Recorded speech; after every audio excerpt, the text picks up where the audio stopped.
Hey, what's up, guys? What's up, YouTube? What's up, YouTube? It's your boy J Flood 201 back with another reaction. All right, so I forgot this guy's name. They're about to say it again. I think he's a Chicago rapper. It's a video from Rude Shooter, somebody that we recently followed. It's just more drill content, so we'll get into that. It's called "What Happens When a Rapper Reveals Their Location." So you guys already know. If we had to guess, he probably gonna get got. All right, whether that's robbed, whether that's shot, you know, maybe he survives, whatever. But we're gonna find out. So I'm gonna let you know if it's hot or not. We're gonna rate it out on a scale of 1 to 10. And we're gonna get right into it because it's already pretty late here. I'm getting started on some of these reactions pretty late. We had a lot of stuff pop off in New Jersey, so stay tuned if you're from the Jersey area or the East Coast, because we're going to talk about a lot of local stuff that's been going down in the Garden State. But in the meantime, we're going to stay zoomed in on Rude Shooter, his video, What Happens When a Rapper Reveals Their Location, and we're tapping in with the Windy City, Chi-Town for this one. All right? With that, we're going to get right into it, because if it's true, I got to stay, 100 here at 201. All right? Let's go. 800 TJ is hands down the biggest crash out that we have covered on this channel. All right, 800 TJ.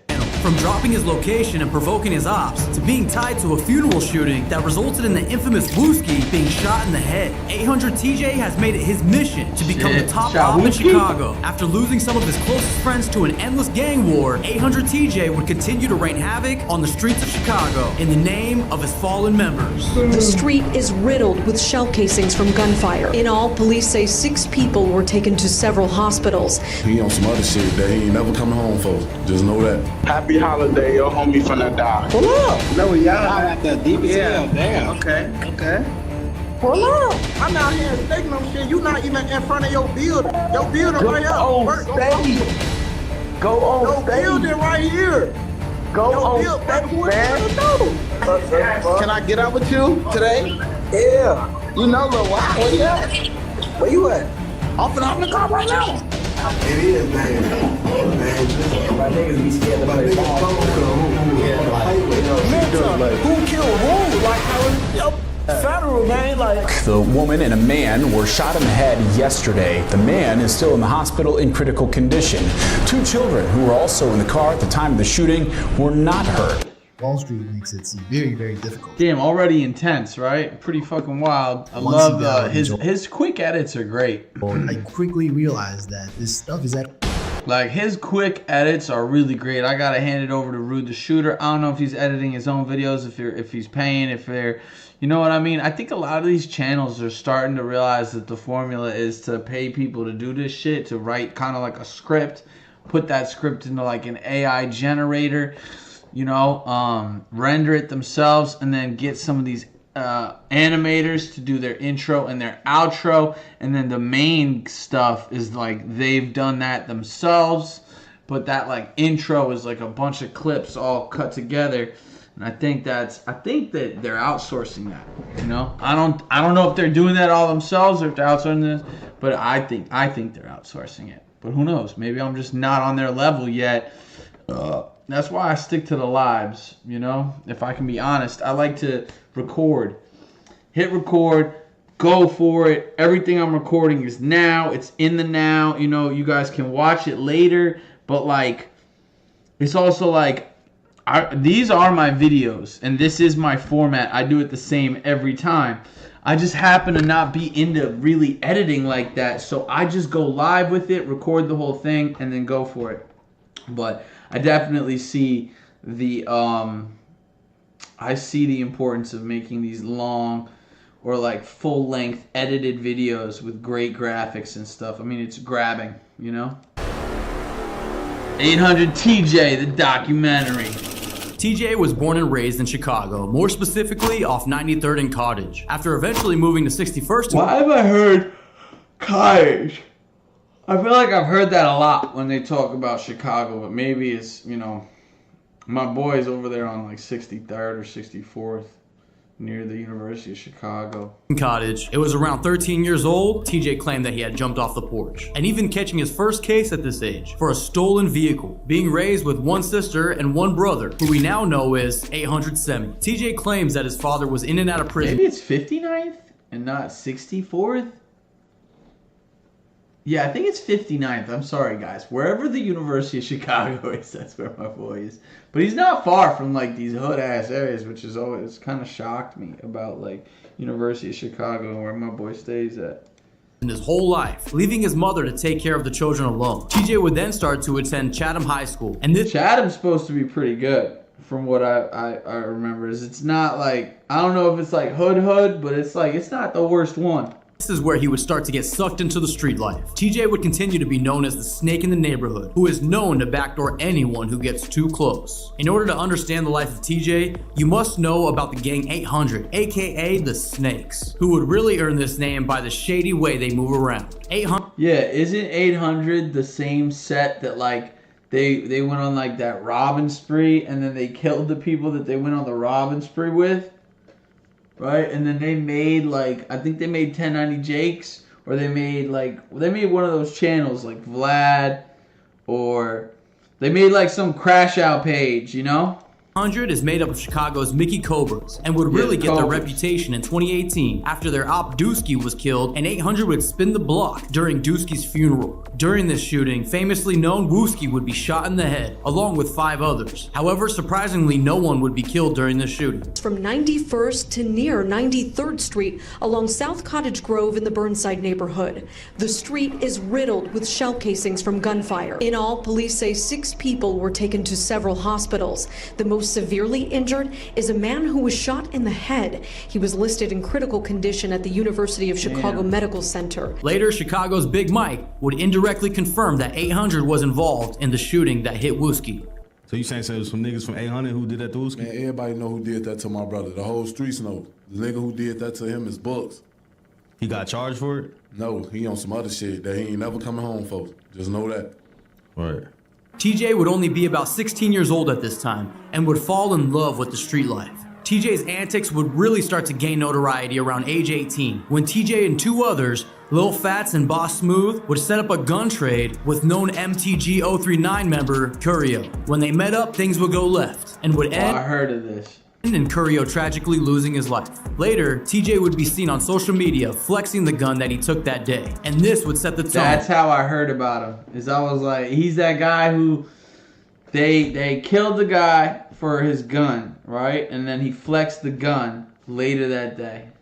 For TJ and his crash out reputation. Not long after this incident, TJ They're all crash outs. Like, all of 1800 are super crash outs. Like, super crash outs. Brother Semi would be seen on Look at that starter pistol, by the way. Like, yo, can we go back to that? The gun that he took that day. And this would set the tone for TJ and his crash out reputation. Not long after. Yes or no? That's like a high point starter pistol or something.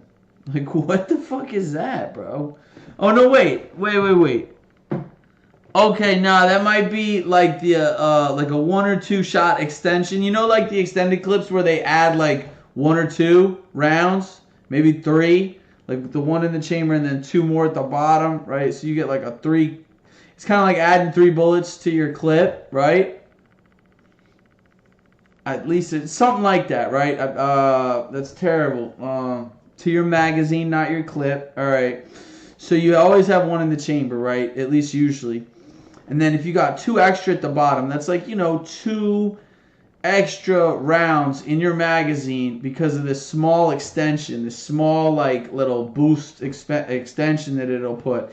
And that might be like a Glock 20. That might be like the 380, or 380 caliber 38 kind of thing. That Glock, that pocket Glock, that's like, it's pretty much like it's a lady pistol, and then it looks like there's some sort of a laser sight on it, maybe. So that might be a Glock 20, right? Not the Glock 19, because we all know what a Glock 19 looks like. That's a Glock 20, like a real small Glock that fits in your pocket. I actually like those things a lot because they're super easy to hide, right? But they're really marketed more towards women, if I can be honest. And that's one of them, and it looks like he got a little bit of an extendo on there. So maybe just like 1 or 2 rounds, and then one of those little, like either a flashlight or like a red laser thing where you gotta click the button. That's a dope little firearm then. If that's not like a high point starter pistol, like your basic learning, like, you know, like a pea shooter, and there's nothing wrong with that. I used to pack a pea shooter.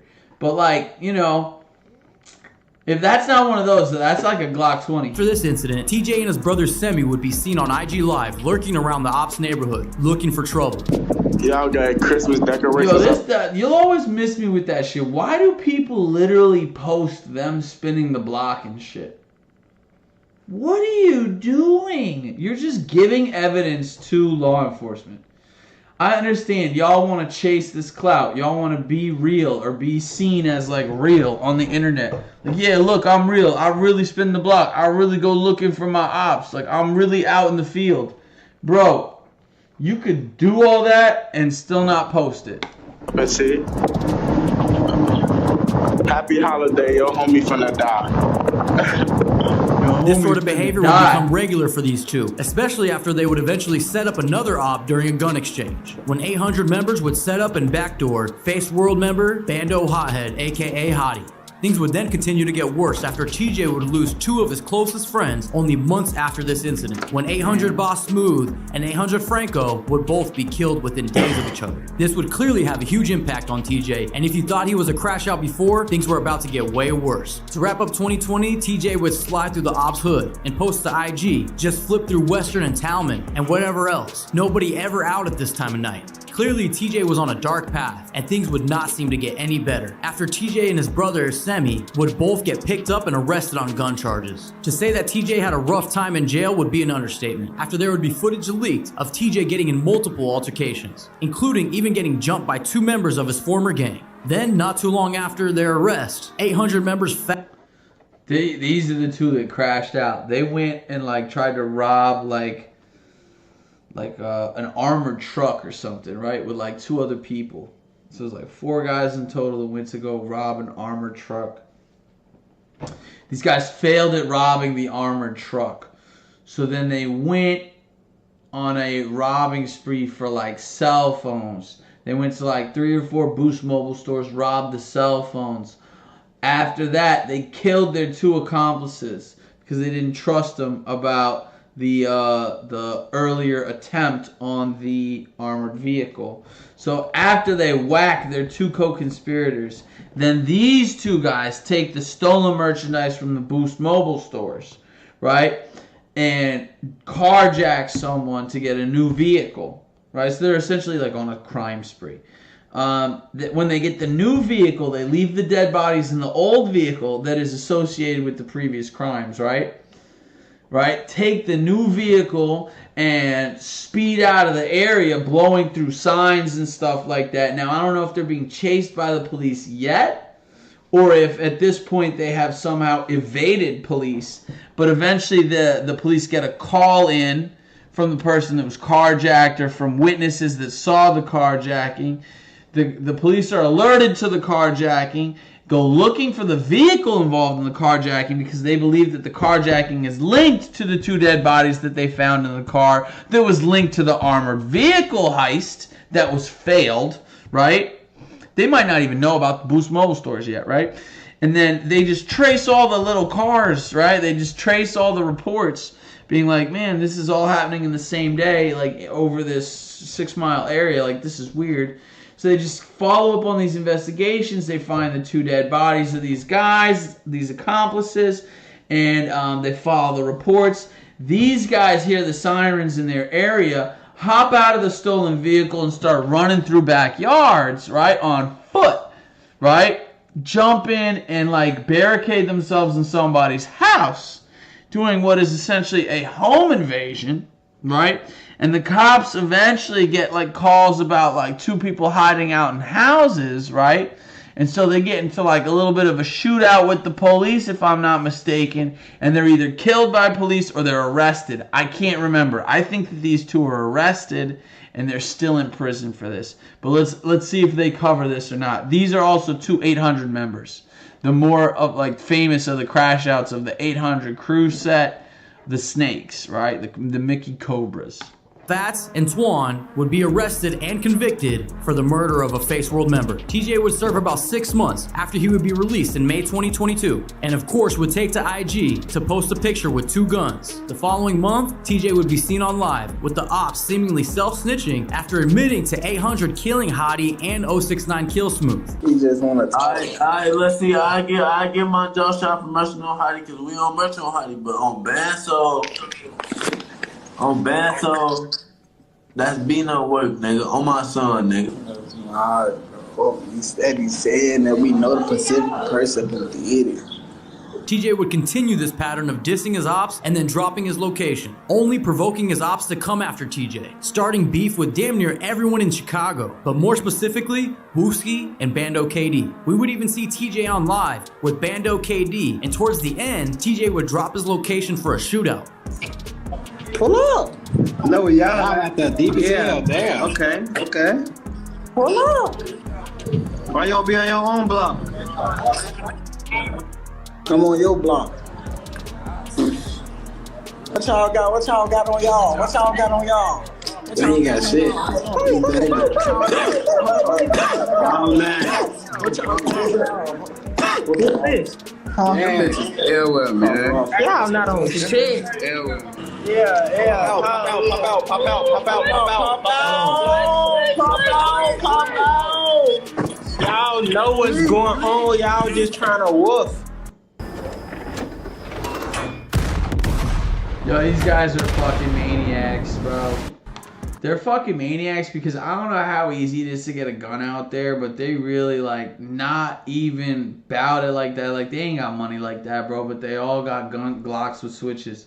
Bro, go pull $10,000 out of a bank account, bro. Show me 10 large right now. Bet they can't do it, but you ask them, show me a Glock with a switch.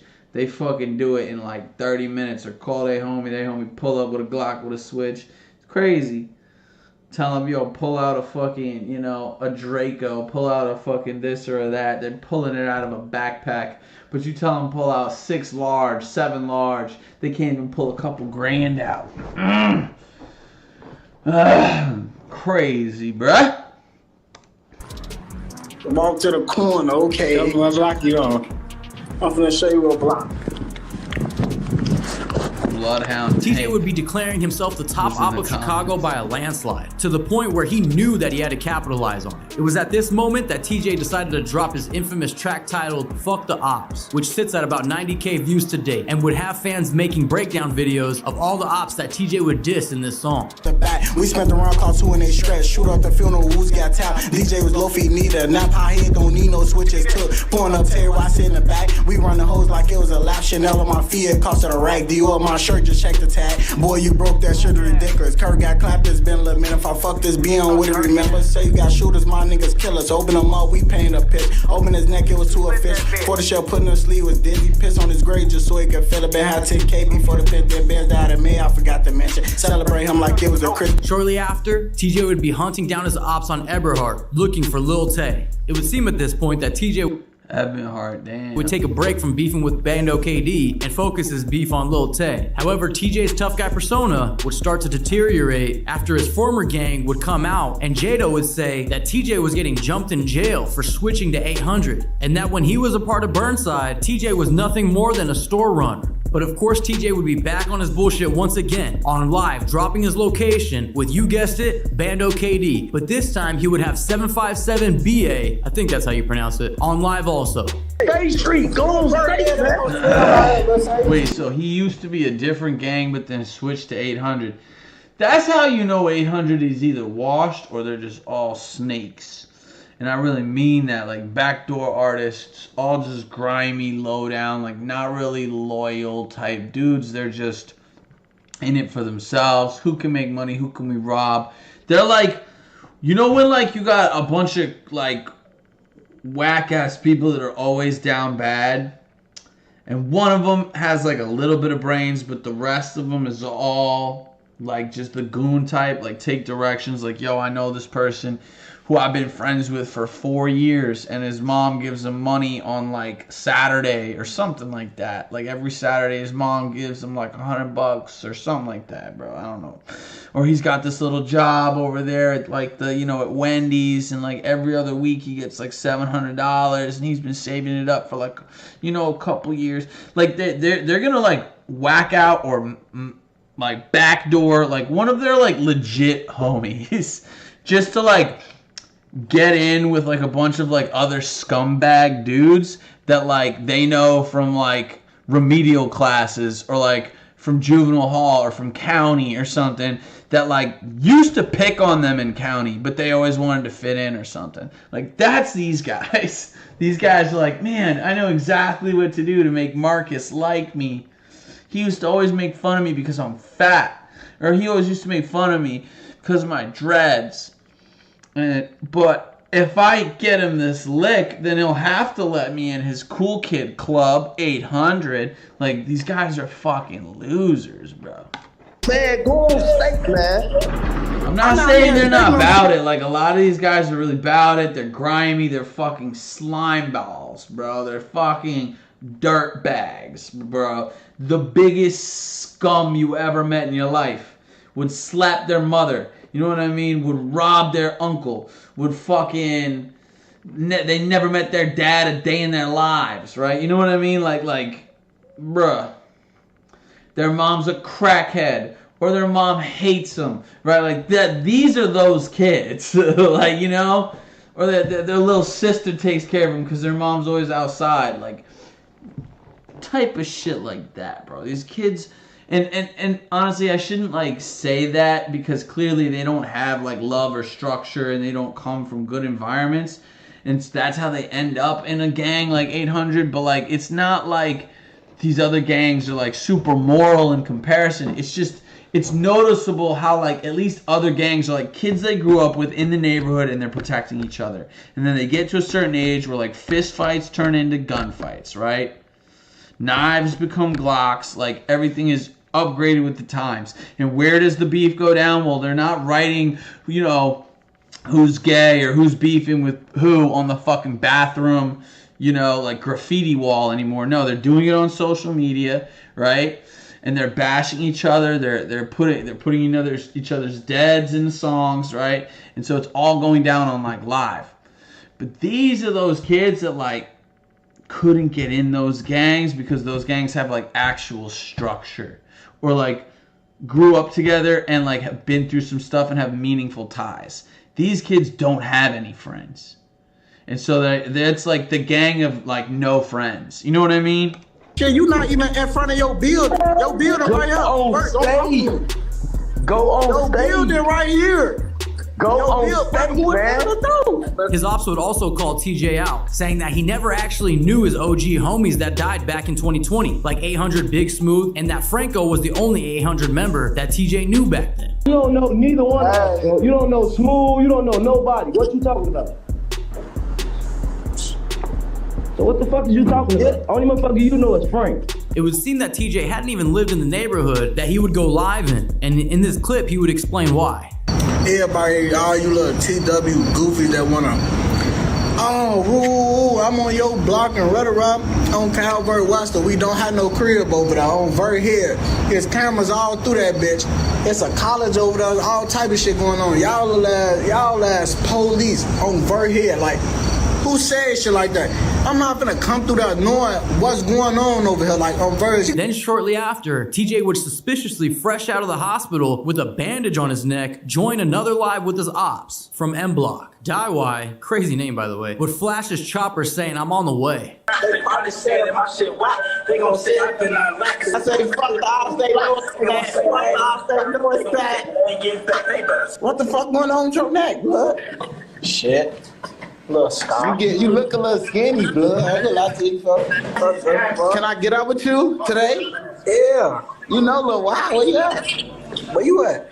Off in the car right now. This sort of cat and mouse game would continue with Bando KD, M Block DIY, and Lil Tay. Unfortunately, Lil Tay would lose his life after being gunned down in 800 territory. TJ would take to IG posting, I think the last dude is my favorite pack. Now, TJ would start to let loose after we would see him geeked up off the pills with some girl on live. All of this controversy would have made its way around Chicago at this point, to where local channels like Truth Teller TV would have TJ on for a formal interview, so we could get to know him. Yo, that's hilarious. You saw him almost falling down off the Xans, bro? That's crazy. Or off the dope. I don't know what he was on, but he was on either dope or Xans, because he looked drunk, but you could tell he wasn't drunk. He was high.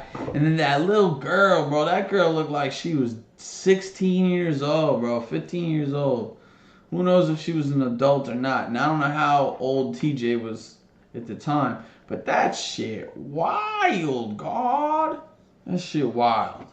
This crash out firsthand. In this interview, Yeah, TJ opens up sure. about how he knows what he does, like dropping his location on live is dangerous, but he continues to do it anyway. He also talks about what it was like having people trying to kill him while he was in jail. I really just started, I just started rap. I'm taking this shit serious this year, you know what I'm saying?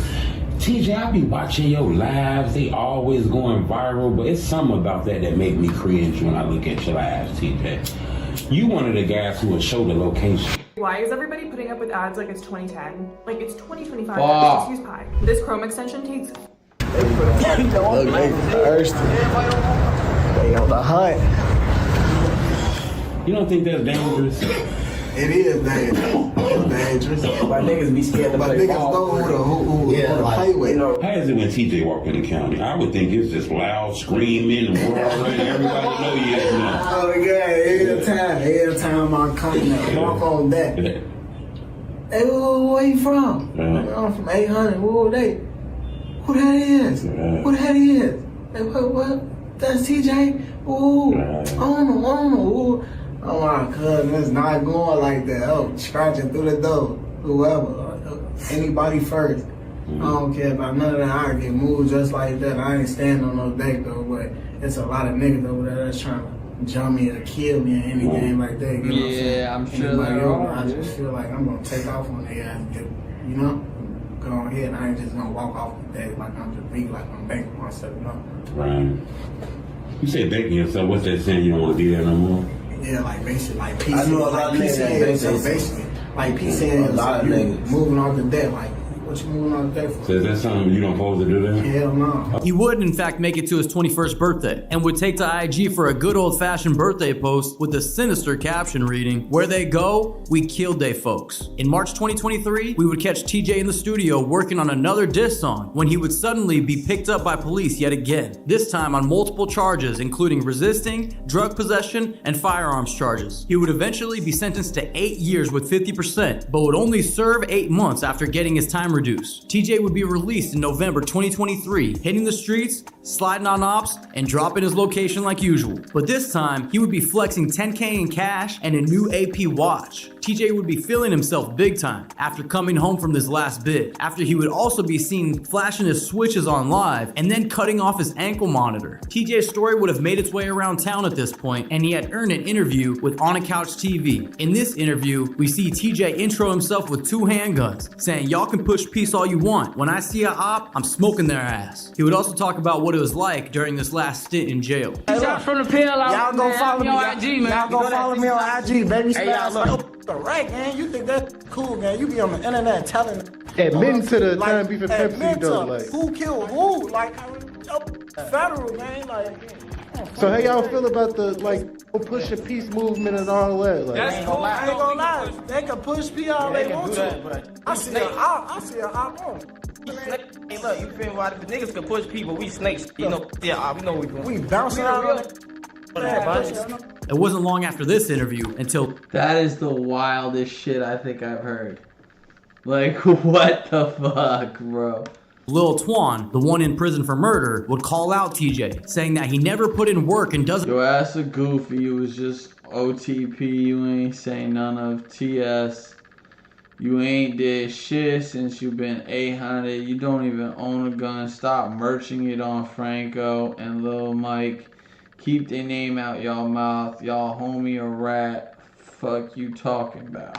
Doesn't own a gun. I hate the way they talk, bro. TJ would clap back, posting a picture of him with someone he allegedly had stolen a gun from, with the caption, "Those were some nice guns I took this day." Around this time, it seems that fellow Crash Out 6'5" Lil Mike would create an alliance with TJ, and together they would embark on a crash out journey together. TJ and Lil Mike would do everything together. We would even see them in the studio making a new smash hit. They would go on to drop Pressure, with the visual at about 100K views to date. This song would now put this duo on the map, and not necessarily in a good way. Shortly after, in February 2024, we would catch them together on the infamous couch of DJU. Now, this clout was really starting to get to TJ's head because his antics would not only become progressively worse, like this clip of TJ deciding to spend his 22nd birthday sliding on his ops, but he would start to diss bigger names like Scrooly G and Vonoff 1700 in hopes to gain some clout. TJ would even go as far as posting a gun with the caption, "I'm trying to kill another rapper today." With all this momentum, TJ and Lil Mike would drop another track titled Takeoff, which sits at about 140K views today. Then, after the death of Lil Jeff and Lil Scoom, TJ would troll their deaths, which would really start to fan the flames. So much so that within days, 800 TJ would be gunned down. The story is that I guess TJ had taken a gun from someone named G-Kane, and it would turn out that TJ claims that he took it straight from G-Kane, while G-Kane says that TJ took the gun when he was nowhere around. Either way, this would spark a beef between the two, and G-Kane would then go on a manhunt while on IG Live claiming that TJ has 24 hours to live, and it would turn out that he would mean exactly that. Shortly after, the city would get word that TJ would be gunned down with his partner in crime, Lil Mike, right by his side. Lil Mike at that point would attempt to flee the scene, but would be apprehended by police. G-Kane would go live after telling the audience, "I told you 24 hours. And even would go on to inherit the handle Mr. 24. Some were speculating that 6'5" Lil Mike had backdoored TJ. You guys let me know in the comments what you think. Not long after TJ's death, in September 2024, 6'5" Lil Mike would be gunned down again. He would survive his wounds, however, he would be shot in the head and lose one of his eyes completely. If that wasn't bad enough, there were also kids in the car at the time of the shooting. Damn, this guy 6'5" Lil Mike got serious beef, bro. And obviously, if you run around stealing people's guns, bro, that's it for your ass. And unfortunately, I'm pretty sure that's how a lot of these guys get them, though. The woman that was in the vehicle did not survive. In this update now, a woman has wow, bro. died after being shot in a car in Avalon Park. The woman and a man were shot in the head yesterday near 87. So he got shot in the head. His lady died, but he survived. Man, fuck your life, bro. For real. Like, goddamn. In Stony Island. The man is still in the hospital in critical condition. Two children who were also in the car at the time of the shooting. If he doesn't retire and turn his life around and do something and praise God and all this shit, then really, like, you a waste. Were not hurt. Police believe the gunman ran away after the shooting. Not long after, TJ's sister would start to post on his account.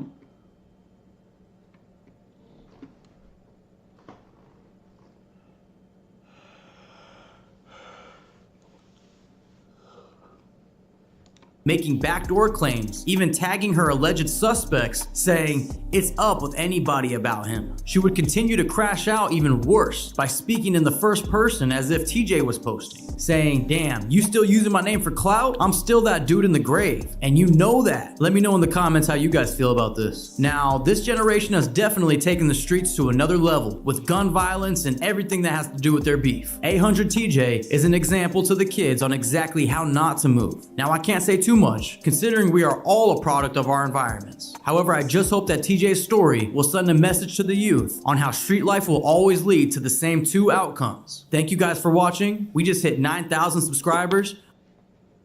Alright, yeah, go like, comment, subscribe, Rude Shooters. Bro, that kid is such a fucking moron. Oh my god. It was just like dumb decision after dumb decision after. No wonder he gets smoked, kid. I honestly though, if you're living like that, you didn't want to live in the first place. You know what I mean? Like, that's the real truth. He did not want to live. He didn't want to live. He didn't want to live. There's no way he wanted to live. If he wanted to live, he wouldn't have behaved that way. You know what I'm saying? Like, there's just no way he valued life. Anyway, yo, that was a sad one. Go check out my new shorts. All right, if you go to my shorts, if you go to my channel, right, you go over to JFlood201 Reacts, go down to the shorts, check them out. All right, guys. I'll see you guys in the next video. That was definitely a good one. We're gonna give that one an 8 out of 10.